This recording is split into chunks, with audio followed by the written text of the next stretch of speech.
Okay, Nicole Kernohan here.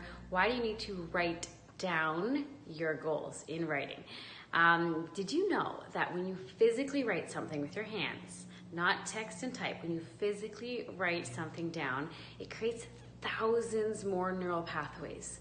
So the likelihood of you achieving that goal, if you're writing down your goal, dramatically increases. Now, you don't want to write it down only once, of course. You write it down every day, maybe multiple times a day.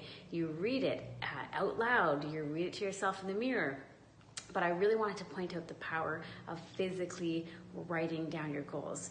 Thinking about them, if you're thinking about some goals for your life, some big goals for life, that's ahead of the average, right? A lot of people don't really know what their big goals for life are. So even thinking about them is an important step. But if you physically write it down, you're in the top 3%. Physically writing it down in the present tense, I'm so happy and grateful now that I have achieved, accomplished, created, whatever it is, now that I have in the present tense, and then physically write it down. Write it down every day, multiple times a day.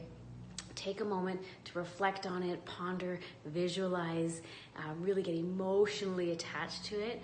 But I promise you the power of writing, not just with goals, even with gratitude, the power of writing creates thousands more neural pathways. So really dramatically increases your emotional connection, and the likelihood of achieving it goes up substantially.